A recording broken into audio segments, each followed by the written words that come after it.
And welcome to Down the Alley. This is PMAC. And Ted T.S. Spirides. State championship week, state tournament week. Uh the final run here. We haven't talked since last Friday, when the original brackets came out. Or no, right before the brackets came out, when we had all the teams that were qualifying. Um, kind of gave our pre-tournament analysis, or the best that we could. We know where we stand. We know we're clueless. Um, and we'll dive into the brackets here. And where we're at today as of Friday morning at 9 a.m. But before we do that, this episode, as it has been all season long, is brought to you by Old Southern Barbecue. Ted, what does Old Southern Barbecue have cooking for the fathers this weekend? Yeah, if you go into one of their locations, you can get a gift card and an Old Southern gift box for dad. So something tangible for dad to open. If you want to get him a gift, maybe just take him to the location and say, hey, fire away, get whatever you want. It's on me today. So Father's Day coming up, Old Southern, they got They got rubs, they got sauces, they got gift boxes now, or simply just take them out for some barbecue. That's usually going to be a perfect fit for most dads that love to eat barbecue. So check out one of their locations. And I know there's one up in the North Metro if you're going to be heading to Blue Ox this weekend for the annual big club tournament that's happening up there. Yeah, big tournament this weekend for Team 36. We're excited. I'm gonna be logging some miles, as I have been all week, for various different reasons. I'm gonna be hitting the gas pump, and hopefully between some games, Old Southern Barbecue as well this weekend. Um, yeah, miles have been logged this week, and they will be logged through the weekend. Uh, you know, last weekend there was a big youth tournament. We've been coaching all week, all weekend. My I Some people call it a farmer's tan. I've got like an eye sunglass tan going. I've got the polo tan going. I got some color, but it's a spotty colored situation. I don't know if you can tell through the the the the the video screen here. Yeah, no, I can tell a little bit. Looking good. You got to get that hat, sunglass, half and half tan that you get halfway through the summer. Where from like here down, you got your neck is burned, your face is burned, your ears are burned, but eyes and forehead are covered by the sunglasses and hat. So, yeah, classic coach tan here. But I think there's been a lot of talk about state tournament. Everybody wants to change the state tournament. They want everybody to make the state tournament. Everyone they want 64 teams in the state tournament. They want different venues. They want different formats. They probably want to even play a different sport. Once you get there, we're going to play a different sport. Um, but this year, not that teams weren't deserving of making it, but it's kind of been one-sided with some of the with higher seeded teams. Haven't been a ton of close games. I haven't watched the girls' side as much. Actually, I Yeah, haven't watched yeah. either as much as I would have liked to.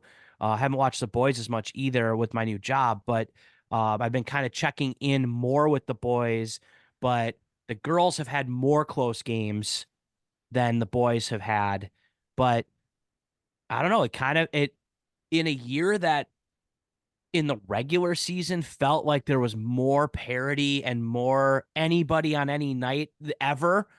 The state tournament has just been like an absolute runaway with some of the bigger teams. So I at least on the boys side. So I don't know. It's been an interesting like flip from the whole script of the season. Yeah, no, it seems like on the section level, which is mostly kind of right where you're located. In it, so in each individual community area, theoretically, a lot of parity, right? A lot of parity within the sections, but um, cream rises to the top.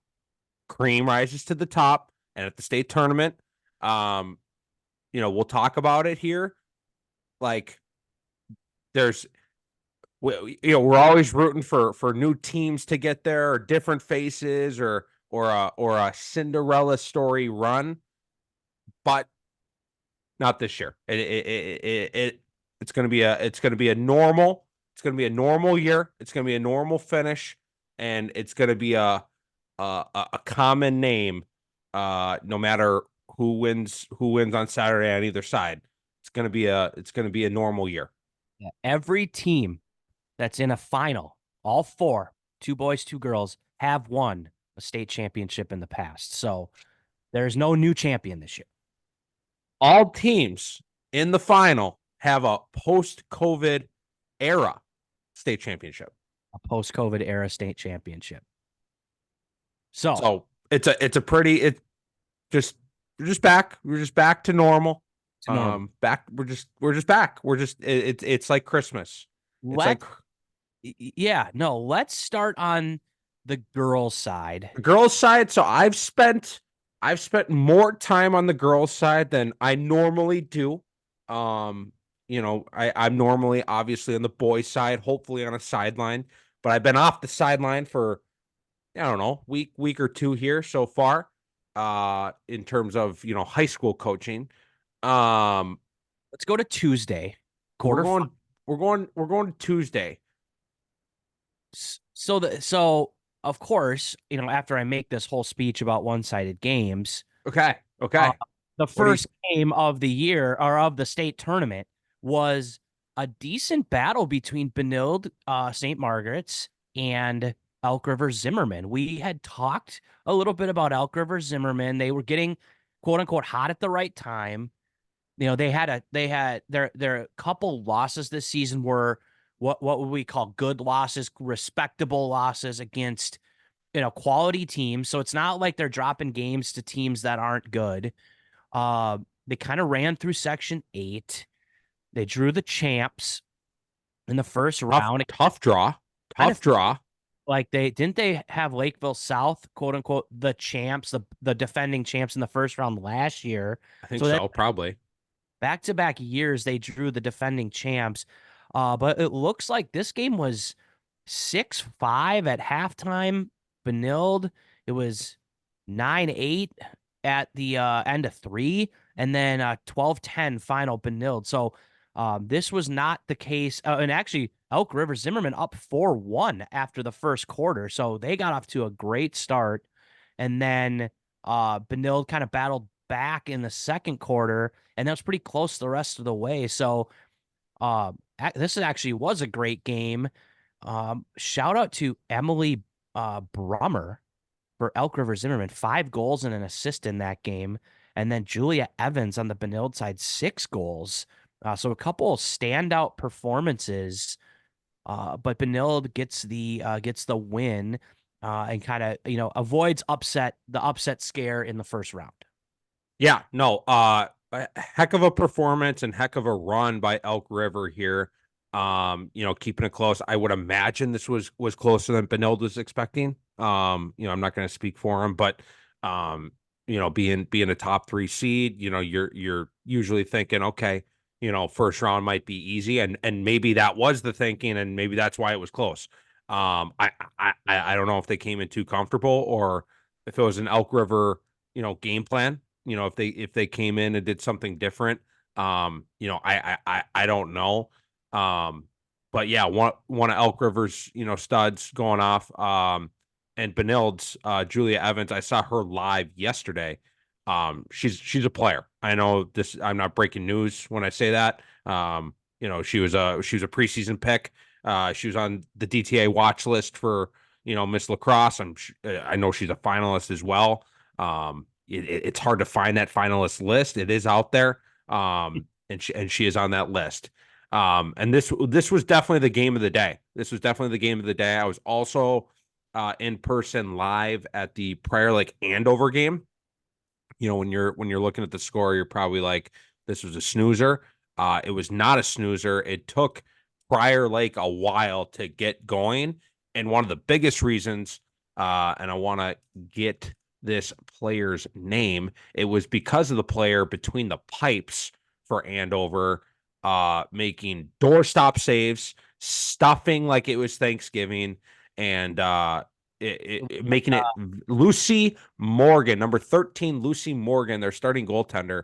A real deal. Passed the eye test. You know, when I pull her up, you know, you're looking at average stats, but you know, I think this team took a while to get going too. I don't know, but in terms of the DTA, PMAC eye test, Lucy Morgan passes it. I know there's some college coaches in the stands. I don't know. I'm one. I'm talking to her after the game. I'm going down, seeing, are you committed yet? She might already be. I have no clue. I don't know this gal. She passed the eye test for me. Very good player. I believe she's a 2025. So I'm keeping an eye out for next year. Yes, 2025, according to Lax Hub. This is a player I'm watching out for next year. Andover's got a goalie between the pipes for them. Yeah, and Prior Lake, obviously, you know, it looks like they pulled away a little bit in the third quarter. So, like you said, it was kind of a grinder for a while there. But Kaylee Sandell with 3 goals and 2 assists, and Emerson Maddox a goal, but 3 helpers in the game. So, Prior Lake getting a couple nice performances from a couple of their girls that you know have been their top players throughout the season. And yeah, I think no surprise that Prior Lake won. You know, I was kind of bummed that these two teams matched up. Andover was my favorite team going into playoffs on the girls' side. And so I was hoping that it would be a Prior Lake Andover state championship game. Did not happen. They got matched up in the first round, but yeah, moving on to Stillwater Minnetonka. I think this game, the score surprises me because I felt like this game was setting up to be like a barn burner, just with both teams that have been in the top 10 all year. You know, it was the 4-5 matchup. It was teams that have been like pretty good against quality competition all season, but had some weird losses, but some big wins. And Stillwater Ponies just decided that that was not going to be the case in this game. They were up 10-1 at halftime, ended up winning 18-5. Not sure, not sure exactly what happened, why it wasn't as competitive as maybe we thought it was going to be. Looking at the box score, it looks like the Minnetonka goalie saw 27 shots on goal, and the Stillwater goalie saw 8 shots on goal. So that, I mean, if you're getting out, I mean, if the shots are any indication, maybe Stillwater dominated the draws and just had the ball just so much, and Minnetonka couldn't get a stop when they needed it. So, long story short, a game that we thought maybe was going to be super competitive wasn't. Stillwater moves on to the semis. Yeah, I was kind of feeling the same way that you felt about this game going in, about the boys game and the girls game. And Stillwater was like, you know what? We're just gonna flood the Tonka Lake this weekend and we're gonna move on. And that's exactly what happened, boys and girls. Stillwater pretty much owns Lake Minnetonka right now. Yeah, they do. Rivers are better than lakes, I guess. Rivers are the St. Croix River is better than Lake Minnetonka right now, for the time being. Uh, then moving on to the final game of the quarters for the girls, Lakeville South, uh, pretty much the #1 team all year against Cretin Durham Hall, who kind of, would you say Cinderella story? You know, they were Yeah. like a middle of the road section team that made the run through their section. They weren't the top seed, so Cinderella story. I mean, they've been good over the year throughout the year too. So it's not like they came out of nowhere. Yeah, it wasn't a come out of nowhere completely. But it reminds me of the boys CDH situation last year. Like they're starting to make noise. They may have even made more noise than CDH boys last year. I think they were creeping and had some moments in the top 10. Mm-hmm. They were getting some top 10 votes on the DTA media poll. Yep. And I believe in the Lax Hub poll. So, not completely out of nowhere, but I don't know if we had them, their window being a state tournament this year, preseason. I don't know. I don't remember them being on completely on our radar. Yeah, no, I think they were on the radar. I think we had them somewhere 2 to 3 in the section. Okay. Maybe Katie had them 1 in the section going in. I think we thought they would be good, but how good we didn't know. So impressive run to get there. Unfortunately, I think a little bit overmatched in this game.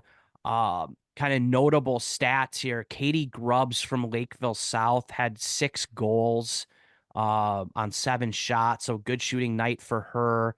And Savannah O'Brien, 4 goals, 4 assists for 8 points. Not a terrible day for her either. And the notable stat on the other side of the ball, I guess on the defensive side for Lakeville South, holding Jaden Rosga to 1 goal and Sophia Watts to 1 assist. So Lakeville South defensively shut down the 2 big scorers for Cretin-Durham Hall. And I think that was, a big difference for, in this game. Yeah. No, I think, you know, CDH is only going to be going up from here. Like their window, their best player is what, an eighth grader. So they're gonna be climbing from here, and this is a great spot to be climbing from. This is, I wouldn't say their windows, their windows just starting to open. While Lakeville South, like this is their time to win. Yep. They've got the roster to win now. Yep. If that kind of makes sense. So yeah, great run by CDH. And we're not done talking about Lakeville South. So Yeah. let's keep her moving. Yeah, moving on to yesterday. So the consolation games and the semis.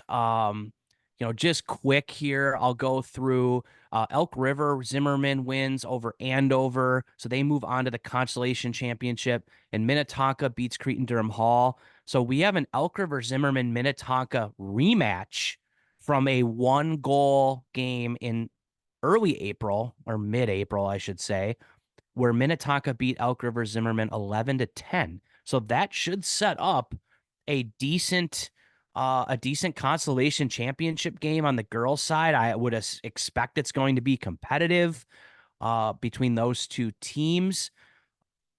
So is this another I've never even thought about this. Is this another river versus lake situation? Like, is Elk River like the river of the Elks or something? Like, what's the history around That's Elk that's a River? that's a great question. Don't know the geography of Elk River or what if there is actually an Elk River or if um I'm sure I've got they a Google machine. I got a a Google machine in front of me. Continue talking. I'll do some Googling. handful of the Elk River Zimmerman girls lacrosse program do listen to Down the Alley, one of our few listeners. I'm sure they will tell us the history, but yeah, it could be a River Lake matchup here. Well, Uh, first thing, so I just Google Elk River and there's Elk River floats. There's a float trip. So there's yeah, I think there's a river. oh, okay. So this is a good opportunity here for the lake to get one back. And Actually, wait, hold on. There's an elk. There's another Elk River down in Kansas City. I think that's what that was pulling up. Hold oh, on. Hold on. Continue talking.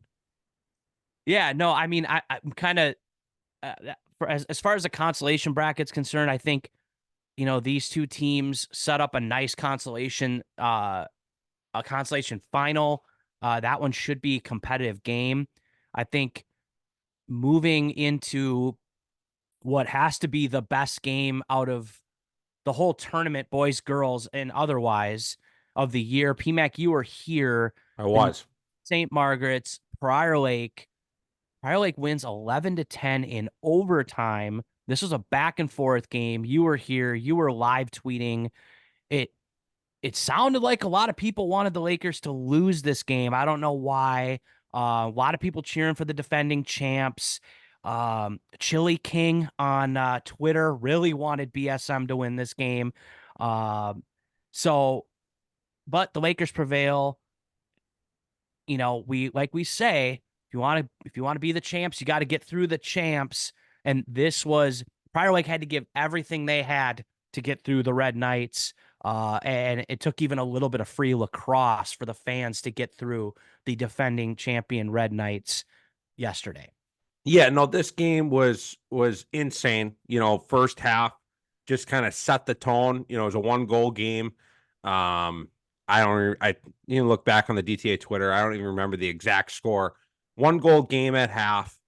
Teams are going back and forth. Benilde normally had the lead most of the game. Prior Lake was having to come back, and then Benilde would get one or two, and then Prior Lake would have to march back, and then Benilde would get one more. You know what I mean. So BSM was definitely, I wouldn't say in control of the game, because I don't think neither team had control of the game, and we'll talk about the last 3 to 4 minutes when it was absolute chaos. But BSM had more leads throughout this game. Yeah, and it doesn't look like Prior Lake has stats up yet. But based on the box score, like you said, every quarter was either a tied quarter or a 1-goal advantage by somebody. And then obviously overtime, Prior Lake prevails. Julia Evans, who we talked about, 3 goals and assist. And so she was sort of the leader offensively for the Red Knights. And then, yeah, if you want to talk about the last couple minutes, it was pretty exciting. I saw probably the last minute of the game on the stream and then overtime. Yeah. So from my memory, without looking at notes or anything, was it about 3 minutes when Prior Lake got possession, down by 1, takes a timeout? Does Yes, that check out that's what you were saying. at Yes. about 3 minutes? Yep. From then on, and I tweet, it might be my fault. I tweeted, I was like, this could be an epic finish. We got a Prior Lake timeout, whatever. This finish was crazy. I thought Prior Lake lost the game like 3 different times within the last 3 minutes. I'm like, it's over. You got the one where Groves got it in the offensive zone. She gets jumped by 3 people. Again, I don't know. I don't know if they said after the timeout, no more whistles, no more call. I don't know. BSM gets the ball. I'm like, all right, it's over. I walk down from my corner. I'm like, it's over. Somehow we get the ball back, and not we. Somehow Prior Lake gets the ball back. You could say we. You're part of Prior Lake. I'm a fan. I'm a fan at this point in the year. It obviously makes people mad that that you coach at Prior Lake and somehow cheer for your own team. It just bugs people for some reason. It's like, well, what are you supposed to say? Yeah, I don't know. So You somehow Prior Lake gets the ball back. I think they got they're kind of running, and they do some weird. They force feed it right away in the possession. Goalie just scoops it up, and I'm like, it's over again. We lost it for the second time. So BSM's clearing. BSM steps out of bounds. And I'm like, okay, somehow we've got another chance. Okay, here we go. This may have been before or after this. Prior Lake goes off sides, and I'm like, God damn it! This is boys again. 3 years ago, we go off. It's over. It's over again. This is flashbacks to PL Benilde boys. We're offsides. Lost it again because we're offside. We lost it 3 times, and then I don't even know how we tied it up. There's some crazy play where we tie it up. Okay, guess we're going to overtime. 27 seconds it takes But just like the last 3 minutes, it was the most chaotic 27 seconds of girls lacrosse in the Yeah. history of girls lacrosse. There's a draw, and then the ground ball, it's ping pong, Yeah. it's pinball. The ball The, is going everywhere. Everyone on the field somehow touched it once, and then yeah. Abbey Grove picks it up, goes to the rack. There's a flag up. I'm not a girls lacrosse rules specialist, but it was like a flag up. So it was like a play on opportunity, but there was an infraction, some sort of infraction on the play, maybe a shooting space. Again, don't quote me on that, but that's something along those lines. Abbey Grove gets the shot off, goal. That's all she wrote. Yeah, you talked about that ground ball off the draw. It was an absolute war zone for Yeah. about 20 seconds. Like you said, I mean, normally even in boys like that maybe you're allowed to be a little more physical, I think. After a few seconds like there's a push, there's a slap, there's something that happens. This was a 20-second Royal Rumble for a ground ball. Yeah. And in the funniest way, the ball just like you said, it was ping-ponging around. Girls were picking it up, getting checked, getting pushed, getting hit in the head, and it just went into Abbey Grove's stick. Like it just kind of went in and she was like, "Oh, okay." And just, you know, I got to give her credit. I told you I'm in the Abbey Grove fan club now because I didn't really watch much of Prior Lake girls lacrosse. I knew about her, but have never seen her play.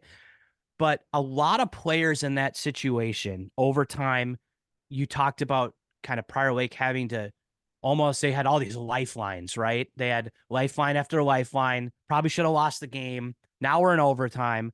You win the ground ball. 99.9% of players are going to get the touch, pull it out, maybe call the timeout, set it So up. I was sitting with the extra girls coaches at this point. I was up in my own corner. I Yeah. was going away, but when I thought we lost for like the first time, I came down. I just sit next to the other girls coaches to, what I'm like, it's over. Yeah. Once we got to the overtime, I'm like, all right, if we, right before the first draw, I was like, if in girls, if you guys win it, are we just calling timeout? Are we writing up a play? Or are we playing it out? Yeah. And they were like, I don't know. They didn't know. And I'm like, what do you mean we don't know? Like in boys, unless it's a fast break, we're calling a timeout. Like, what are we Yeah. doing here? Yeah. So, yeah. And so it's like, so you win the GB, she turns on the Jets and a lot, even if it was like, we're not calling a timeout, we're just playing it out. A lot of teams would elect to like, let's set it up and find the best shot possible. We're not just going to go to the rack here. And she saw some space. She got underneath and went to the rack, got absolutely decked. I mean, like her head like snapped back, like when I watched it on the stream, soaked it, finished. It sounds like there was a flag, so they were gonna call something. Um, so just kind of your give the ball to your A player, put it in their hands, let them do their work. And it was an impressive play in like a high pressure situation. So that impressed me. Just as a neutral fan, I think that was a really impressive play. And I wish I could have saw more of the game because it sounds like it was just wild the whole time. But both teams doing what they do best. But in the end, Prior Lake does prevail and heads into Saturday's final against Lakeville South, who beat Stillwater 17-8. So kind of crazy that Stillwater just dominated in the quarters and then got kind of pushed around against Lakeville South. I mean, I know South is great, but 7-2 after the first quarter.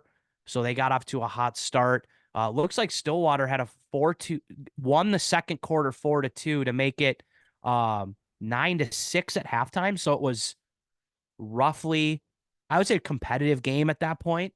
Yeah, I was here actually for the first quarter, and we were sticking around a little bit for the second quarter, keeping eyes on it. Well, Lakeville South early, like it was, how do you even describe it? When Stillwater had the ball, they scored, right? So they I think they had 2 possessions, 2 goals. Um, when they got the ball, they scored. The issue is Lakeville South was winning every draw, owning the ball, not loving the ball, not stall ball. They were owning the ball, getting looks, and having possessions. Like Lakeville South, they're it's gonna be a heck of a matchup for the Lakers on Saturday after seeing what they were doing in Stillwater. It's gonna be a heck of a matchup. Um, again, you can go down the list. You got Grubbs, you got Tashida, you got it's like holy, and it's not just like player like key positions. This gal does the draw. This gal is the best athlete on the field. This gal, she can shoot the crap out of the ball. Like it's Yep. like it's gonna be it's a heck of a matchup. It's a heck of a matchup for the Lakers. They're gonna need an A+ game, I think, to beat them. Um, I Yeah, Lakeville Tori. South is the real deal. They DTA PMAC DTA eye test passed. They Yeah, pass it. They I pass it. um speaking of Tori Tashida, I believe the Metro Player of the Year, the DTA Player of the Year from the source. So congrats to her on the inaugural DTA Player of the Year. Some have been asking me about doing boys. I don't know if I'm going to open that can of worms yet. Just because of some of the things I've been hearing on just from DTA Nation. I don't know if that's a road I want to go down, but maybe we'll see. Kids definitely deserve it. But Tori Tashida, 4 goals, 4 assists in this game. So on a night that you know, maybe she didn't have as many points in the quarterfinals, the best player on the field in the semis. I think she's also the one that takes the draws. I'll pull it up quick. Um, well, she had 8 draw controls. Savannah O'Brien had 10. I believe they work in unison on the draw control. Tori wins it to her. So if it wins it to Savannah, she gets the draw control, but dominant at the draw circle between both of them. So we set up Lakeville South versus Prior Lake on Saturday at 3 p.m. PMAC is on the phone currently, so I'm going to bump over to the boys' side here. Um, it's kind of similar in the sense that we didn't have a ton of close matchups except for one. Um, Lakeville North versus Moorhead. This game was pretty much over by halftime. Uh, Blake Piscatello in this game. I mean, the big guns for North, we talked about it a little bit in the sense that Lakeville North had some bumps in the road this year.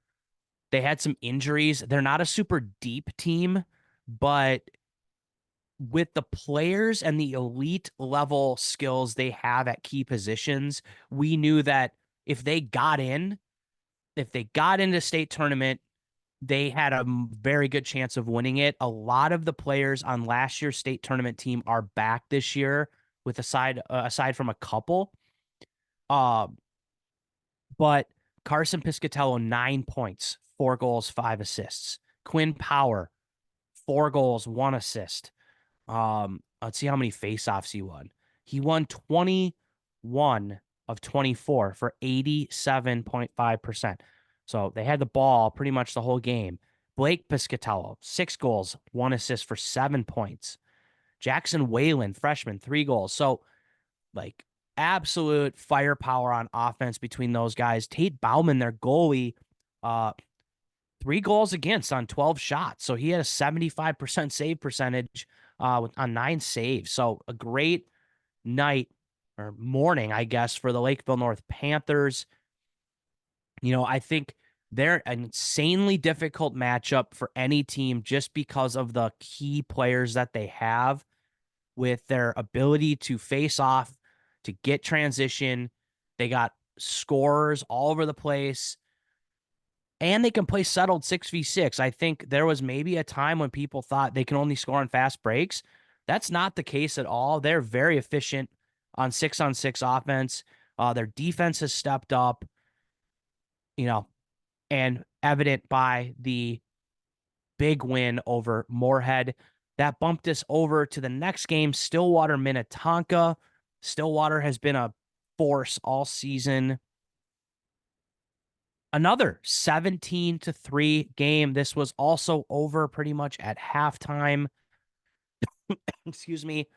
Uh Again, top scorers for the and then top players for the ponies came to play. Grant Giese, 6 goals. He's our big goal scorer. Bobby Appert, 4 goals.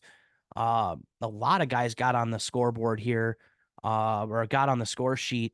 But Anderson Wagner, surprisingly, only 1 goal and 2 assists. Usually one of their higher scorer guys, but I think Stillwater has been a team that has really, they've been just one of those teams that can go on runs. They can get things out of hand for their opponent early. And Minnetonka just had no answer for the offensive attack. I know that Stillwater has a great face-off guy. And I'm not sure if he took any. He might have not played, honestly, in this game. So it looks like Minnetonka actually did win a lot of faceoffs in this game, because the Stillwater guy only went, maybe they just don't have the stats updated on faceoffs. They do have somebody that this Zach Longnecker only took 7 faceoffs. So there was more faceoffs than that. Nonetheless, Stillwater, a big win, moving on to the semis. That bumps us over to what we all felt was going to be maybe the closest game of the weekend, or of the quarters. Eden Prairie. Eden Prairie was a 4-5 matchup. I think Egan was a team we expected to be in the state tournament. Eden Prairie was a team we didn't expect to be in the state tournament. They've kind of gone on a run here. Egan was in the top 5 at one point. This game ended 8-6, but it was not as close as the score. In my opinion, it was not as close as the score indicates. Eden Prairie had a big lead in this one, right? Yep. So Eden Prairie was up 5-0 after the first quarter. They looked good. There's no stats available, but notable. We talked about him in the last episode. Number 5 for Eden Prairie, Ben Reisdorf, absolute athlete, Iron Man at the Faceoff X, did a great job against the Egan guy, who I think is second team All State. So Egan's got great faceoff guy. And I don't have the stats up here. That I only have goals. There's no other stats really, but 5-0 lead. Also, Danny Burke, number 1 for Eden Prairie, was really he was a huge impact on offense. He was winning matchups. He was getting guys involved, and it was 5-0 after 1. Egan had a better second quarter. It was 2-1 Egan in the second quarter, so it was 6-2 going into half. Kind of then I think the game just kind of grinded out. I think EP knew that they just had to sit on their defense and just try not to make mistakes, try not to give Egan as many possessions, and they could just grind out a win, which I think, they did a good job of. It was a 1-1 third quarter, and then late in the game, Egan was trying to do Egan Wildcat cardiac cat things. They started just kind of, I don't know, it's just shooting a little bit more and maybe just throwing up what I would consider like prayers, and they were scoring. And so now it's like 8-4, 8-5, 8-6, right? So it got close at the end. But Eden Prairie prevails 8-6. So this game was the closest score margin, but I never, until the last 3 minutes, it wasn't really that close or exciting in my opinion. Fair enough. Yeah, I think What a run. What a run by EP. Uh, coming in at the 5. Yeah. What is Eden Prairie? Are they senior heavy? Are they bringing the boys back? What's their situation as we look into them for next year? Well, they're some of their top guys on offense. Their face-off guy, number 5, and Danny Burke, number 1, are seniors. So two of their kind of key guys are seniors, but I think most of their defense is juniors. And I would say they got one of the better defenses. Um, I know that like their youth program they've had some good youth teams in the last 3-4 years. They've had like their 12 U's and 14 U's and 10 U. Like they've had some good squads. So I would have to anticipate Eden Prairie's got athletes coming up. Like that's not a surprise to anybody that Eden Prairie has athletes in their school. Sounds like they got some good lacrosse players coming up.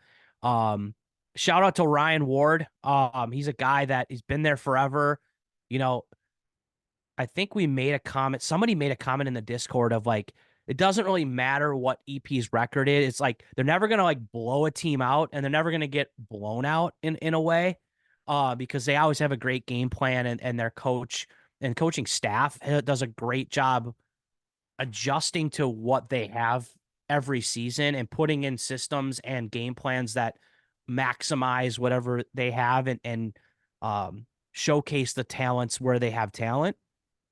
And I think this is a great example of a team that maybe we didn't expect to be in the Final Four, getting there because of buying into a system, like riding it out with the guys that they have, and betting on their strengths. So I think they get a lot of their defense back, which I would say is their strength. Maybe they got some good offensive guys coming up. I never really expect Eden Prairie to go away. No, Um, they never so do. yeah, so they get into the Final Four, and that brought us to our last game of the day, Benilde Centennial, a game that earlier in the year Benilde won like 21-0. Uh, so it was 11-2 at halftime in this game, so kind of over at halftime, but it was 3-1 at the end of one. So Centennial was hanging in there. Ended up losing 16-7. So Benilde kind of has a comfortable win there. I think we all expected them to win, but I honestly, Centennial scored the most goals out of a losing team of the day. So like they actually put There you up a go. fight, and did okay. The big guns for Benilde obviously did their thing. Sky rolled 5 points, Hunter Payer 6 points, Gus Bell 4 points, Dylan Parker 5 points. So their big guns were doing their thing. Um, and Benilde holding Brol Sherman to just 2 assists, no goal. So good job defensively by the Red Knights.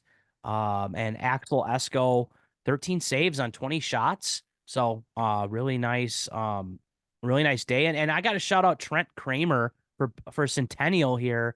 Uh 13 saves on 29 shots on goal. So, you might look and say, oh, he gave up 16, but he saw a lot of shots in that game, a lot of A lot of rubber. rubber. A lot of Uh, rubber.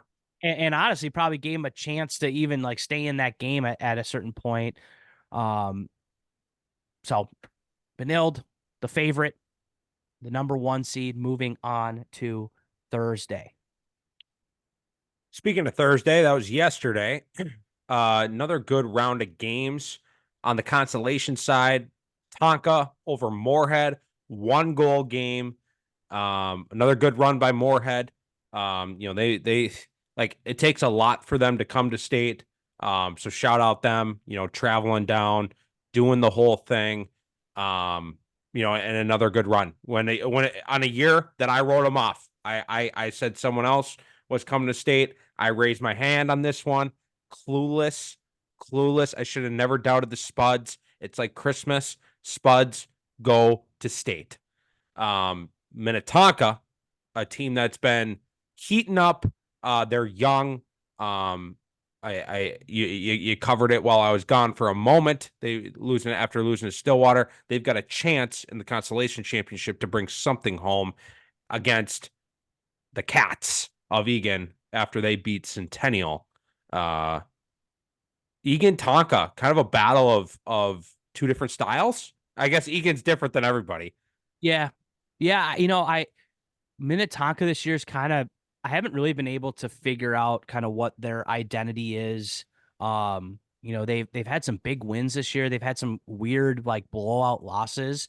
Um, I think Egan's older. They're a little bit more athletic maybe, but Minnetonka, honestly, that on a year that a lot of people said they were young, they were down, they were like it's a rebuild year. Like you said, they're playing for something. They're playing for hardware at the state tournament. So, There you go. not a lot of there's only a handful of teams that could say they won a game at the state tournament. So, this is a big step for them. I think Minnetonka is that this is a huge stepping stone to build on like a young, solid team that, for the future. And Egan, you know, I kind of wrote them off this year. I thought last year was Egan's year. They lost a lot to graduation, but they've pieced it together this year and been a really good team.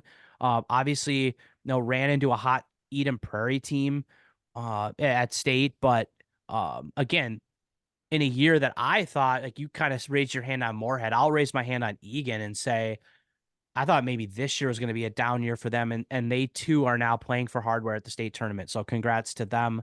I think that'll be a decent game. That bumps us into the semis. This is probably the most shocking game, in my opinion, of the week so far, is Lakeville North 17-5 over And it was Stillwater. never close. It was Never. never close. However, I not that we're like not to say that we were right, but like we warned everybody. We warned everybody. Lakeville North could be 500. They could. I don't care what their record is. Playoff start. They have the pieces to make a run. They have the best pieces in the best spots on the field to make a run, and that's what they did. That's Yeah. what they did, and that's what they're doing. Unfortunately, I was out most of the day yesterday, so I only saw a little bit of this game, but it looked to me that Stillwater was a little bit shocked at the speed that Lakeville North played. And you've said it. I said it when you were on the phone, and you said it again. Like the North has the right guys in the right spots, and they have Yeah, with Quinn. That's an X factor because he can win every faceoff. He can go and score. But even like even when they didn't get a fast break, it felt like Stillwater just wasn't ready for some of the stuff that North was throwing, like their ability to shoot around defenders, their off ball movement. You've made a comment, PMAC, just from scouting Lakeville North having to play them during the year, like best off ball offense yeah. that you've seen. And they're just their commitment to like setting each other up and finding quality shots. I think everybody's so focused on fast breaks and transition against them. Like they spend all week trying to stop Quinn that you forget like they have 6 good offensive players. And I said this before, after the quarterfinals, their defense has really stepped up. They got some mutants on defense, some athletes. Their goalie's been playing great. And I think Stillwater just got shocked here. It was interesting to see them kind of get out, like, I don't even know, like out firepowered. I don't know what the word would be. Like, usually it's like Stillwater can run with anybody offensive. Right. Yeah. It just felt like they were completely, like the speed of the game was too much for them. And maybe they had a bad day. Maybe it was a bad night at the office. And that happens. But it was, yeah, like you said, this one was kind of over pretty early. It was 10-1 at halftime. So Lakeville North moves on to the final, trying to defend that that state title. Um, we had back-to-back Prior Lake, we had back-to-back Benilde, and now we have potential for back-to-back Lakeville North. So, yeah, not much else to say on this game, I guess. Blake Piscatello with his 6 points, Carson with his 6 points. I mean, they get 6 points a night. Doesn't really matter who they play. Quinn probably won a billion faceoffs. Andy Slattery, nice day for him. 3 goals and an assist. So Lakeville North. Lakeville North, and I want to do a deep dive into this kind of this final, but before we do that, this Benilde Eden Prairie game, 11-7, and Eden Prairie, I believe, had an early lead. Yep. And Benilde had to come back in this one, which is rare. There's not often that you're able to say that about them. Yeah, I mean, it was very similar to like that Elk River girls, Benilde girls game. Eden Prairie Benilde boys. First quarter was 2-2. Third quarter was 2-2. Fourth quarter was 2-2. But Benilde had that big second quarter, 5-1.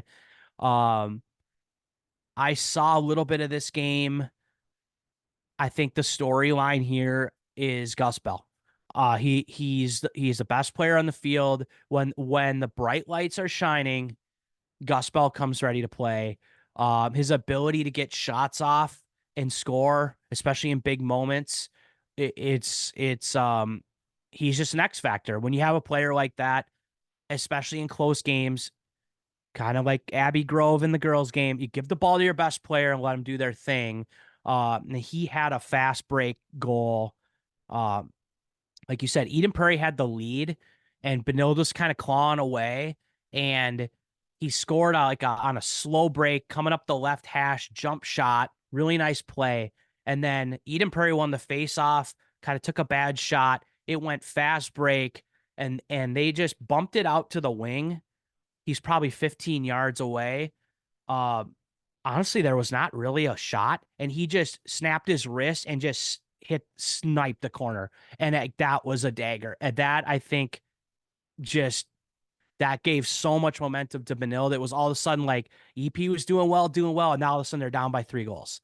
And it was just Gus Bell show. So credit to Eden Prairie. They weathered the storm and played a good second half and played Benilde really tough. So Eden Prairie playing for third place against Stillwater. That'll be an interesting matchup, offense versus defense a little bit. And I don't think these two teams have played maybe ever, Eden Prairie Stillwater. So that'll be a fun third place game, setting up, I guess, maybe who we maybe thought was going to be in the final. Benilde North. Is that like maybe who people expected?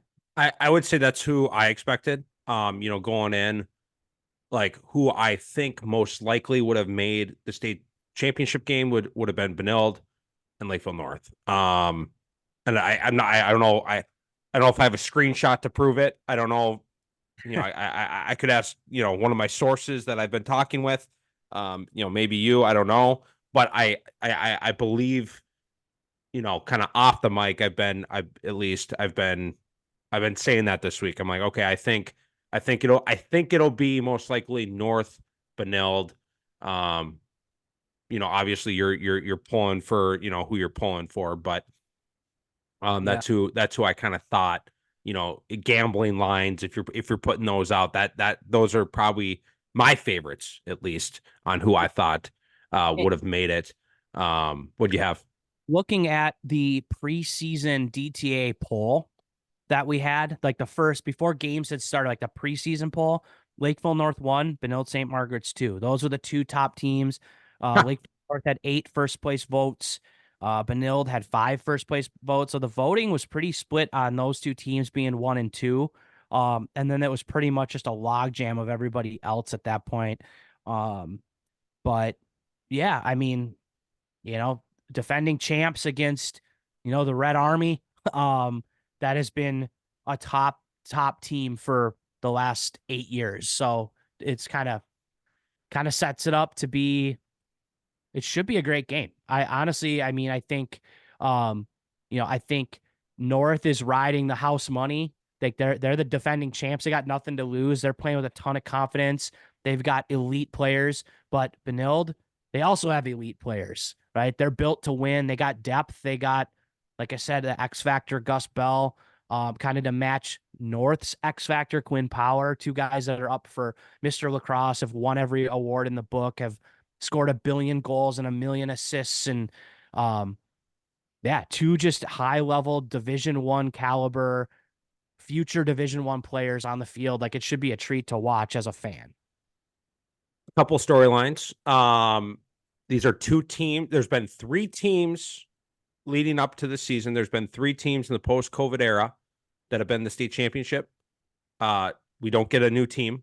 We don't get a new team added to that list. These are two of the three that have already been there this era. No one gets added. Next storyline for me, Lakeville North, Benilde. Benilde, I think a lot of people, and maybe I'm just speaking for myself, but I think a lot of people know, how they like to play. They've got their big weapons, but they love to love the ball. They love to love the ball. They love long possessions. They love milking clock for 2-3 minutes and then putting one on. Lakeville North, with Quinn Power, you think they're going to start with the ball quite a bit on Saturday. Are they going to try to run and gun and push pace and push transition, or do you think they will, try to take a page out of Benilde's playbook and say, hey, if we can outpossess today, if we can outpossess Benilde, we've got a great chance to win. Let's possess the ball. Let's keep the ball out of Gus Bell's hands. Let's keep the ball out of Sky Rold's hands. If we can win possession, we can win the game with the players that we have on offense. Or do you think they're going to double down on, we got Quinn Power, we're going to get who cares if they score? We're going to get the ball back. Let's push it. Let's make it, almost like an Egan style. Let's put up 17 today, because Benilde, they want to make it a 10-8 game. Let's try to make it a 17-15 game and make them keep up with us. What do you think? What do you think Lakeville North? I think Lakeville North is in the driver's seat of how this game goes, which is weird because they're the 3 seed, right? And they're playing Benilde, the 1 seed, the big team. But I almost think how Lakeville North comes into this game, how they game plan, how they prepare, is going to dictate what Benilde needs to do. Maybe I'm crazy. I'm crazy. I'm just the guy on the mic. I'm not on a sideline this weekend. Yeah, I don't disagree with you. I think, obviously being a Farmington coach, we see Lakeville North for sure once, a lot of times twice a year. For the last 2 years, I've seen them twice a year. To me, it feels like I don't want to say they don't really care about their opponent. Like that sounds like they don't try or they're not coaching, but they have an identity and they're very committed to that identity, and they know, like you said, they know they're going to get the ball or whatever. But I will say they are extremely good offensively. And I don't know if this is coaching or if they just have naturally gifted players with a high lacrosse IQ of like what is there on a fast break versus when to just set up and play 6-on-6. Like, they could be a lot more reckless knowing they have Quinn and knowing they can get the ball. They could play a lot more like stupid lacrosse, and they don't. Honestly, they don't. They're actually very smart with their transition. They take what's there. If not, they're completely fine setting up 6-on-6. They still play fast. They're not just going to stall ball. Like, when you have guys like Blake Piscatello, Carson Piscatello, Wayne Johnson, those guys aren't just going to pass the ball around the circle. They want to get their points. They want to get the crowd going. They want to score. And so they're going to attack, but they don't just have to give the ball to somebody, let them go, or score on fast breaks. Like, they are very comfortable playing 6-on-6. Now, I think Benilde defensively is great 6-on-6 as well. So that will be interesting that will be interesting to me to see what the game plan is defensively for Benilde. Are they going to shut some guys off? Are they going to throw some different wrinkles? Are they going to play straight up? I think they could play Lakeville North straight up and actually be successful defensively. So, um, yeah, I mean, to answer your long story short, to answer your question, I think if Lakeville North can speed the game up, they're going to have a great chance. Um, and but at the same time, if Gus Bell gets opportunities and Sky Roll gets opportunities, they're going to score too. I could see this being a high scoring game, actually. Yeah, I think thinking out loud again, I'm not looking back at past scores. I feel like it's more on the average to under average scoring wise, like 10-8 game, right? 8-7 game, somewhere in there. Um, yeah, I'm interested. Like again, I'm interested to see what Lakeville North tries or wants to do in this game. I think that's what intrigues me going in. Like I feel like Benilde's gonna play Benilde ball. Like they're gonna do this straight up. They don't need to do anything different.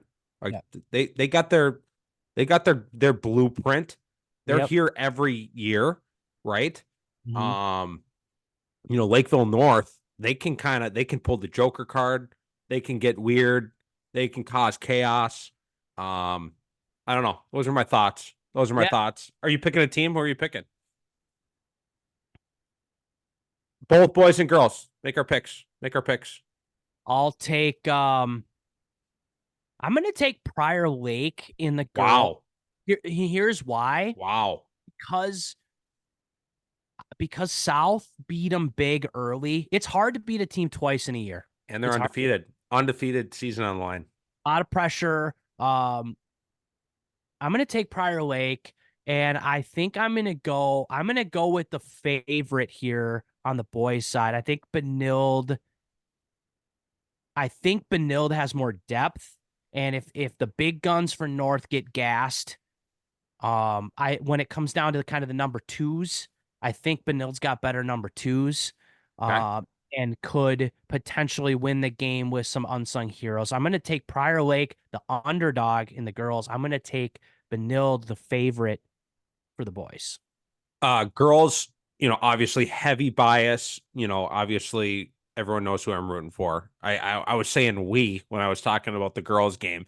Um, so obviously I'm going Prior Lake, but that's with the like Lakeville South is, I would say, the undoubtable favorite in this one. I think this is a 1980. You can call them the Soviets last year. You could call them the Soviets again this year. Like this is Like they don't like being called the Soviets. They feel like oh, they that's don't. they feel like that's a negative connotation. I think it's a No, sign of so okay, no, so there's no. I'm not trying to offend. Yeah, I'm not chirping like that's. I'm not trying to be offensive and all. Like if you know the history of Soviet hockey in the 1980s, obviously on their last game in 1980 didn't go well, but like leading up to it, they won. I don't even know. I don't know the number. They were undefeated for years. They won medal after medal for years. They won world championship after world championship for years. They're like so it's definitely from when I'm saying it, it definitely a compliment. Like this team is a wagon.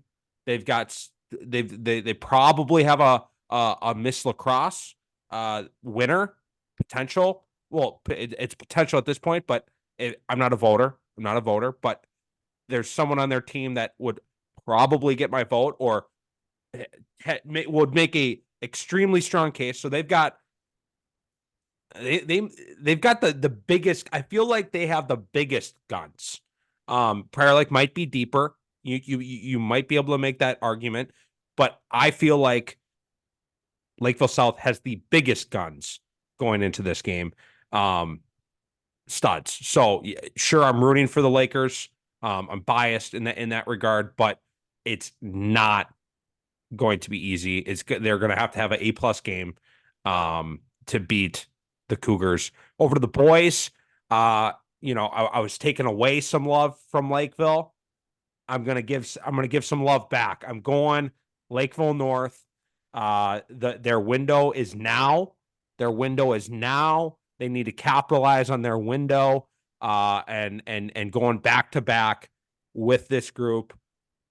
for them, super cool. Now that I'm not in it, let's go north. Let's go Panthers. Do the thing. Do the thing. I think it sounds like everyone but Ted, who's not a Benilde fan, or who's not, involved with Benilde, is going to be rooting for you. So I think you got the whole state minus the Benilde people and minus Ted. North, we're with you. And again, I think they're going to need an A game. They're going to need an A game, maybe an A+ game. But you got to ride with the guns, kind of like on the girls Lakeville, right? They got some guns. They got some guns that it doesn't matter what shield you're putting up. They got some guns. So I think if Lakeville South girls and Lakeville North boys win, and it's an all Lakeville championship, I wonder if they're gonna have their own float at the Panel Prague parade this summer. I feel like there's gonna have to be a Lakeville lacrosse float, on that parade route, mid-July. So there could be opportunities that may, if they're not playing, if the trophy isn't big enough for them, if the championship isn't a big enough reason, the Panel Prague championship parade to have them both win would be pretty fun to see. So two different high schools, same town. So if we're talking same town, that would be the first time this is done since Prior Lake did it in 2019. Yeah, there's got to be some bragging rights to that, Yeah, no doubt. Good luck to all the teams the rest of the way. Second to last episode done for this season, and we'll be back to recap the last dance of this season. Thanks for riding with us all season long, and we'll be back very soon.